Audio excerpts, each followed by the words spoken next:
Coming up on Valley View News, abortion rights supporters meet up with opponents at an International Women's Day pro-choice event. Plus, North Hollywood vendors fight to keep their swap meet. And CSUN women tennis players speak up about pay inequality. Hello and welcome to Valley View News. I'm Natalie Sierra. And I'm Ruby Cordova in the Digital Media Center. California will no longer require students to wear masks indoors at school starting this week. Some school districts can choose to keep the mandate. Los Angeles Unified School District will keep the mask requirement. Valley View News spoke with some CSUN students to see what they think about schools starting to lift mask mandates. I think it's kind of dumb. Like, we wasted 2 years wearing masks for them just to say we don't need to wear it anymore. Well, honestly, I just follow the rules. I guess it's a way to keep everybody safe for now. We should definitely continue to mandate masks because there's a lot of students in close quarters and we don't really know what their home situations are. I think it'd be better just keep the masks on for a little bit longer. COVID's not over yet. LA Unified is the nation's second largest school district. It'll work with the teachers union to move the plan forward. The hunt continues for a suspect who shot and killed a man near CSUN on Dearborn Street. Witnesses told police the suspect opened fire and then fled the scene. The victim is identified as 31-year-old Dennis Bravo Jr. Police aren't releasing the suspect's name, but they believe the suspect and the victim are not affiliated with CSUN. But they do say he's a 26-year-old from Canoga Park. Police say the victim was in the area visiting when the suspect shot and killed him. A 23-year-old soldier died during a training accident at Fort Irwin, California.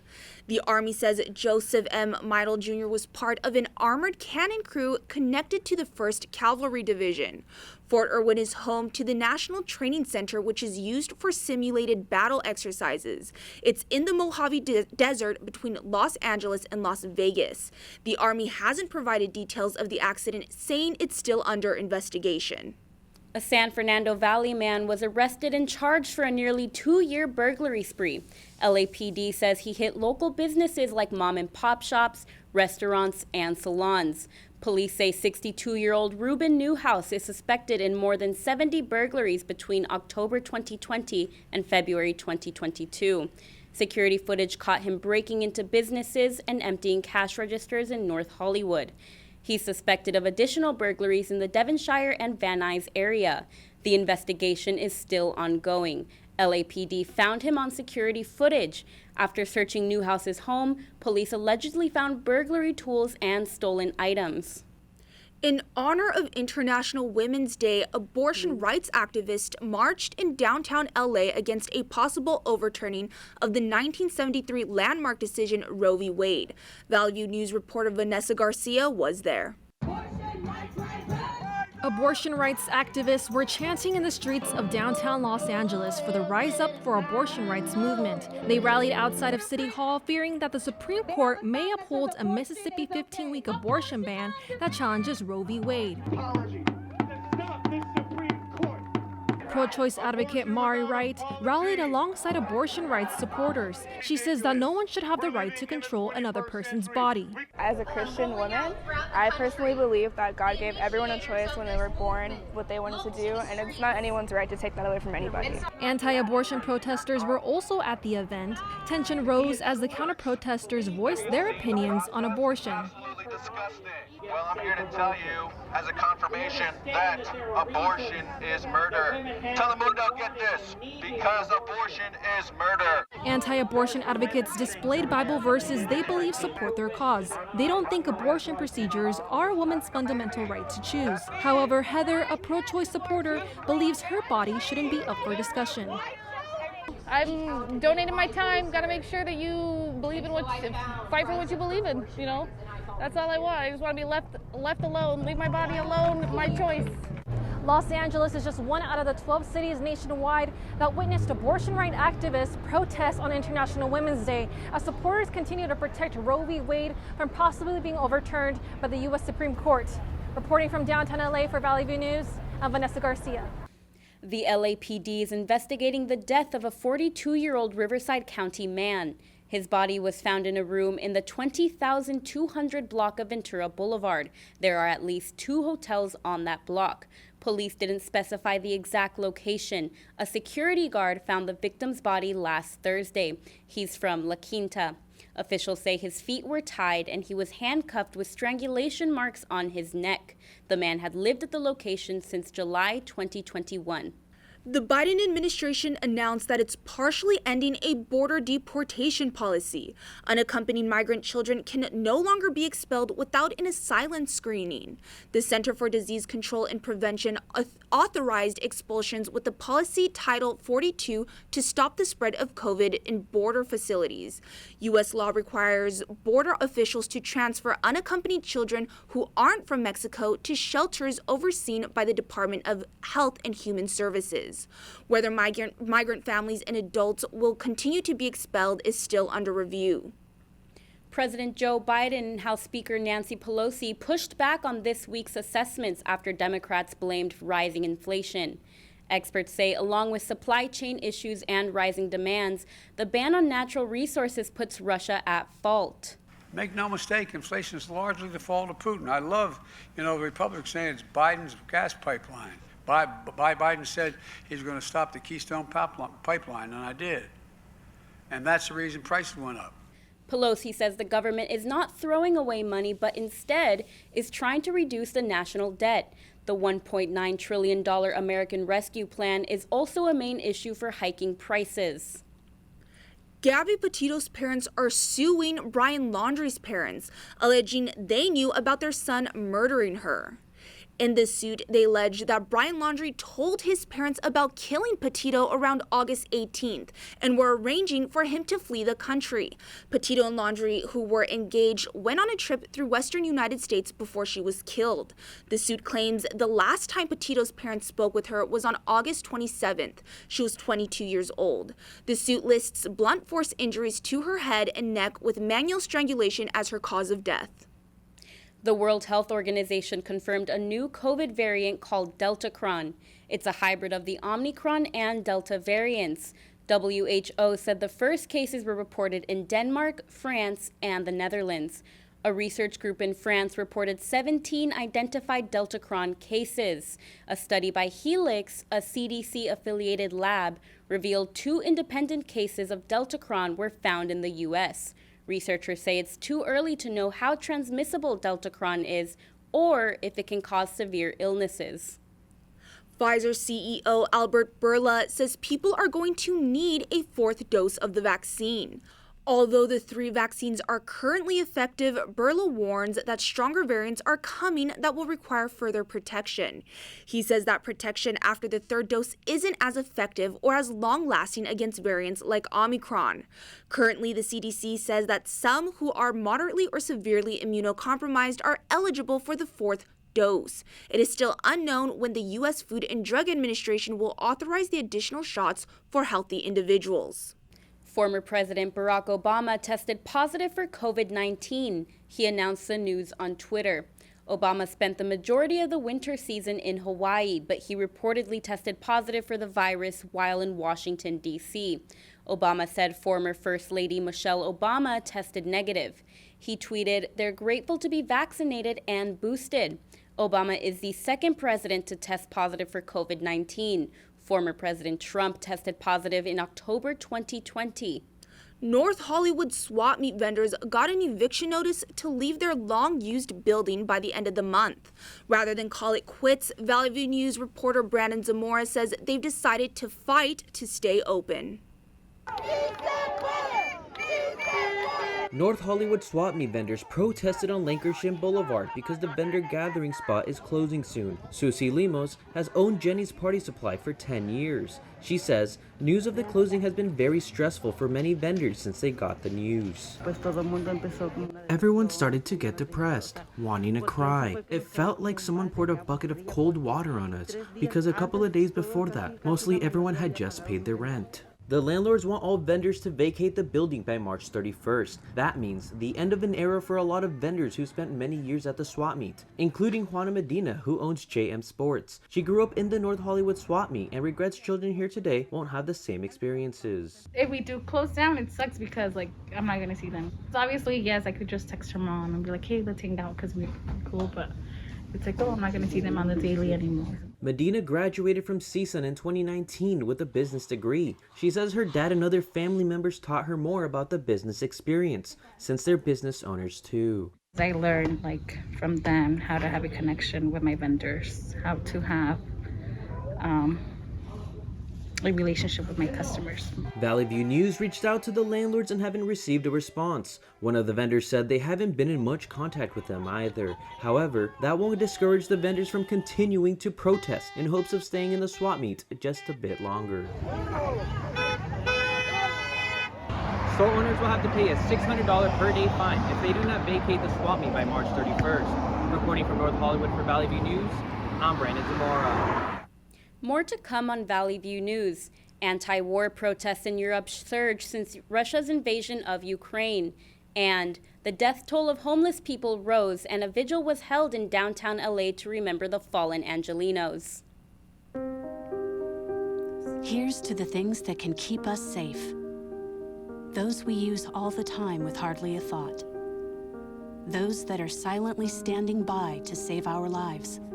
And now, those that we carry with us everywhere we go. Many mobile devices will now bring you wireless emergency alerts, real-time information directly from local sources you know and trust. With the unique sound and vibration, you'll be in the know, wherever you are.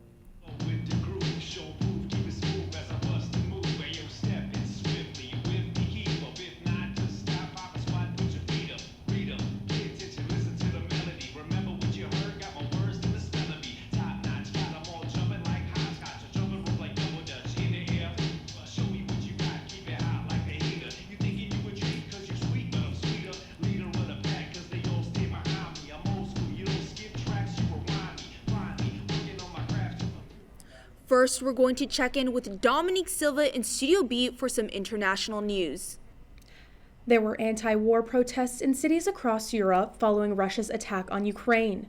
This included small vigils in Russia, even though there are laws against protesting. Groups protesting the war in Ukraine are met with police. German trade unions called a protest in Berlin. German protesters went from Alexanderplatz, named after Russian Tsar Alexander, to the Brandenburg Gate. They carried flags with Ukrainian colors. Banners also called for the stopping of war and pursuing peace and solidarity for Ukrainians. Russia reportedly asked China for military and economic assistance with its Ukrainian invasion. The Chinese and Russian governments publicly deny such requests were made. President Biden's national security advisor Jake Sullivan met with his Chinese counterpart after the news broke. Also, it's believed that China knew about the Russian invasion before it happened. They may not have understood the full extent of it because it's very possible that Putin lied to them the same way that he lied to Europeans and others. Any support to Russia from China could counterbalance sanctions placed on Russia from the West. Ukrainian President Volodymyr Zelensky visited a military hospital on Sunday. He awarded medals to wounded soldiers and he wished them to get well soon. Since the invasion, Zelensky recognized numerous soldiers for their service. He gave the title of Hero of Ukraine to 8 soldiers. Zelensky also received awards for his courage during Russia's attack on his country. Ukrainian officials say American journalist Brent Renaud was shot and killed while reporting in Ukraine. Police say the 50-year-old filmmaker was shot in the town on the outskirts of Kyiv. The town had heavy fighting and shelling between Russian and Ukrainian forces. Fellow filmmaker Juan Arredondo says he and Renaud were on their way to film people leaving Kyiv. The two journalists crossed a checkpoint and then came under fire. President Zelensky honored Renaud as a talented, brave journalist. Renaud's colleagues and friends says he was devoted to telling the stories of others. That's all for me in international news. Back to you in the Digital Media Center, Ruby. The death toll of unhoused Angelenos who die on the streets continues to rise every year. Over the weekend, several gathered in downtown LA to memorialize those who have passed away. Our reporter Salazar-Stevens was there. Alive in my A vigil to memorialize people who died on LA's streets was held at the steps of City Hall. Organizer Theo Henderson says the help the city provides the unhoused isn't good enough. Those services are inadequate because our society has a paternalistic ideology about dealing with unhoused people, that they are not human beings, that they are children, that they need to be heavily policed. A flower memorial fund was also organized for the vigil. Many of the flowers came from local vendors. People here say there are various city and state agencies giving vouchers to help the unhoused, but Timothy Running Elk Lynch says finding permanent affordable housing is still nearly impossible. One agency helped me. They got me out of my tent before they took all my stuff and threw it away. They put me in a Mayfair hotel, but I'm only allowed to be there for 3 months. Mayor Eric Garcetti's website claims change is already happening. Reportedly, thousands of housing units have been approved since Garcetti took office. In 2018, more than 21,000 people were housed countywide. Despite this, there's been more than 1,000 homeless deaths per year since 2018. Drug overdoses were a leading cause. Gustavo Otsoy says some people turn to substance abuse because they believe there's no other choice. They accuse people of being drug addicts or alcoholics. Well, maybe that's the only way they can feel to deal with it. Participants concluded the vigil in Turiumi Plaza, where Henderson and others then provided things like snacks, charging stations, and clean needles to those who are unhoused. Reporting from Los Angeles for Valley View News, I'm Celine Stevens. President Biden issued an executive order banning the import of Russian products to the U.S. The action bans items important to Russia's economy. We're also taking a further step of banning imports of goods from several signature sectors of the Russian economy, including seafoods, vodka, and diamonds. These are a few steps to further punish Russia for invading Ukraine. Biden says that Putin is the aggressor and he must pay a price. This will also block $1 billion in Russian revenue. The White House says the new restrictions are valued at $550 million per year. Uber customers should expect a surcharge on their rides and delivery orders. It's to help drivers pay for gas. The surcharge is based on the average trip distances and increase in gas prices in each state. Customers will see the change starting March 16th. 100% of the extra money charged will go directly to the drivers. Uber will reassess the surcharge plan after 60 days. Uber made this choice after drivers took to social media asking the company for help. The average price per gallon for gas has gone up about 53% since last year. The surcharge won't apply to rides starting in New York City. Uber drivers received about a 5% pay increase this year. Volkswagen updated their popular microbus, better known as the hippie bus. They revealed the ID Buzz, a new, improved, and spacious van. The microbus was powered by a tiny 4-cylinder engine. However, the new Buzz will run entirely on electric power. Editor-in-chief of Electrical Vehicle Pulse says despite the retro look, the Buzz's main focus is practicality. They say it's designed to draw in mainstream people while also giving a retro appeal. Tinder announced a feature allowing users to run criminal background checks on their potential dates. This feature was launched in partnership with Garbro, a background check provider. Their goal is to make public safety information more accessible to Tinder users so they can feel safe.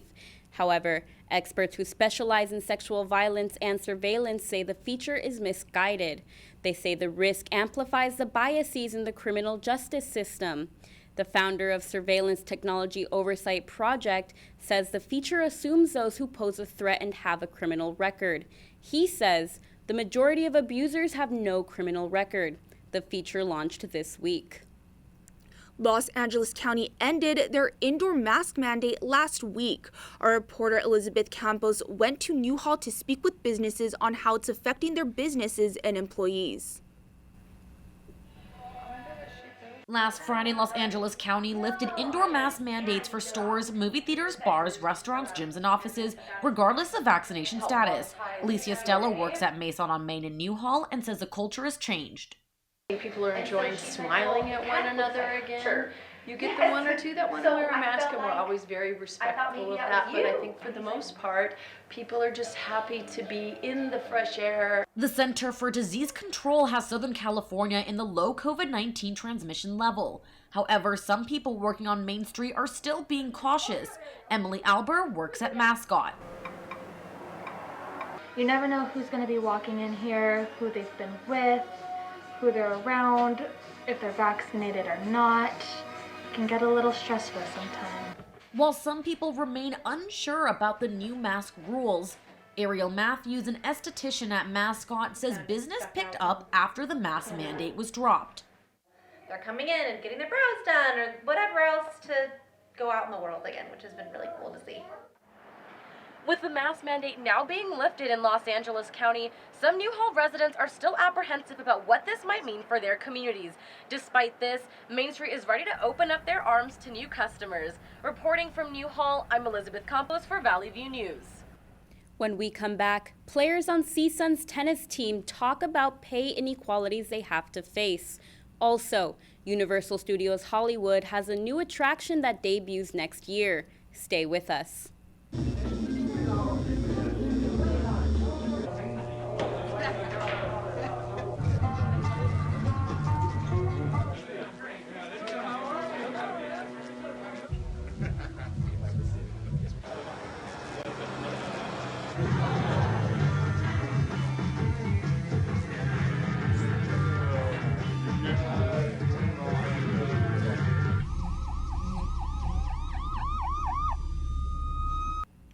Empire star Jussie Smollett was sentenced to 150 days in jail for orchestrating a hate crime hoax and then lying to the police about it in 2019.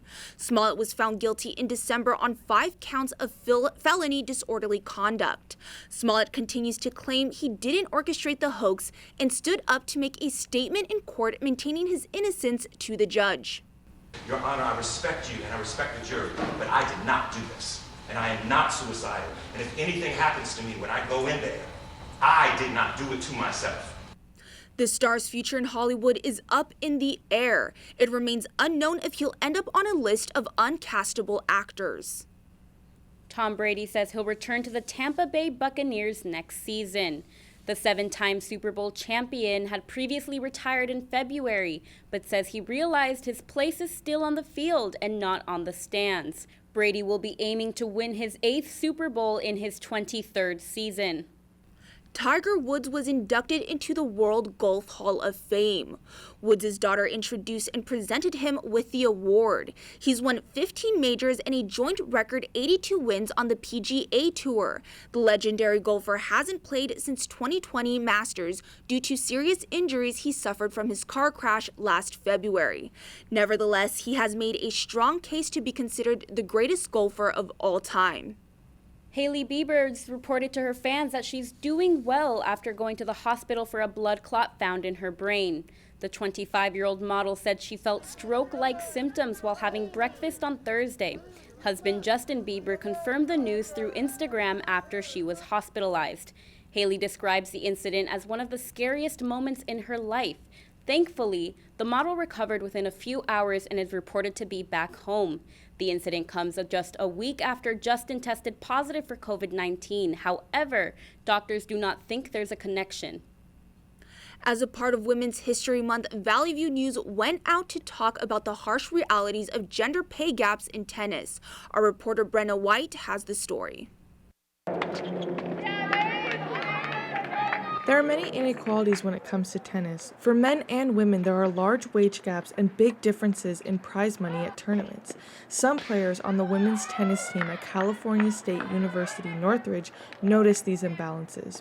Jolene Kotsia is frustrated. If you think about it, we put us the same amount of money into tennis as men does, and we do just as much as work, just as much weight training, tennis, diet, and all that stuff. In 2019, women were paid on average $52,000 less than men. In other sports, the gap is much larger with women getting paid less. Kotsia's doubles partner, Ana Isabel Freire Toboso, says she has been subjected to lesser pay. The most important, I think, is the prices. Like normally when we play matches outside of college, normally men get more prize than women. Kotsia says it helps when she and her doubles partner, Frail Toboso, stick together when fighting for equality. It definitely helps a lot because she's in the same position as I am, and they all are, you know, and not just her, the whole team is so close and we all support each other. Although there are still plenty of gender inequalities in the world of tennis, the women at CSUN plan to overcome it all. Reporting from Northridge for Valley View News, I'm Brenna White. The person who supplied guns for the film Rust says that Alec Baldwin pointing a firearm at crew members was against all rules and common sense. Hannah Gutierrez-Reed shared this in a statement on Saturday in response to the legal filing by Baldwin. Gutierrez-Reed said Baldwin and others were supposed to call her in to inspect the gun and didn't. The filing by Baldwin says the victim, Helena Hutchins, told him to cock the gun. Nintendo fans will soon be able to step into the world of the Super Mario video game. The California Nintendo theme park is set to open in 2023. Universal Studios announced the Super Nintendo World will include rides and interactive experiences. It will be the first Nintendo-themed park in the U.S. to open. After years of waiting, Topgolf in Ontario is now open to the public. The 600,000 square foot driving range opened Friday, March 11th. The establishment is a 3-story facility which includes 102 climate-controlled hitting bays. Guests can also dine in at the venue's private restaurant and bar. The second location is in the works to open in El Segundo. The lack of diversity in the media is a reoccurring topic. Last fall, our reporter Kimmy Chacon investigated the connection between the lack of newsroom diversity and the lack of coverage when it comes to missing people of color. CSUN students from the Black, African American, and other communities are speaking up about the lack of news coverage when a person of color is reported missing. And then at the next screen, I think it's going to say... The Sundial's Michaela Huck says diversity in newsrooms is essential to storytelling. She says reporters should be knowledgeable of these issues that are important to a community. How can you report on issues involving a certain community if you have never talked to or spoken to that community? I think engagement in reporting is very important. Educator Cheyenne Winston says a lack of proper media representation is frustrating the Latino, Black, and African American communities. They never cared about our bodies. And I think that that's very important to say because when you think about representation in the media, you think about who owns the media. Like they wouldn't have traditionally thought. CSUN communications professor Joel O'Mule says many local news stories tend to focus on trends or feel-good news instead of reporting on problems embedded in communities. Sometimes they're human interest stories as opposed to stories about systemic behavior. Huck says she and other CSUN journalists are paving the way for diversifying newsrooms, and that should improve the media news coverage of people of color communities. Reporting for Valley View News in Northridge, I'm Kimmy Chacon. A video is circulating of a woman in Kyiv, Ukraine, playing the piano before leaving her war-damaged home for the final time.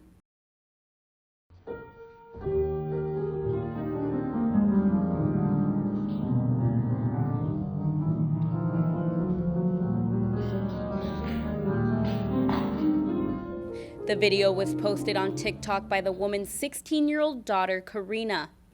That's all for us at Valley View News. I'm Natalie Sierra. And I'm Ruby Cordova. For stories any time of the day, go to our website, csunvalleyview.edu. Thanks for watching.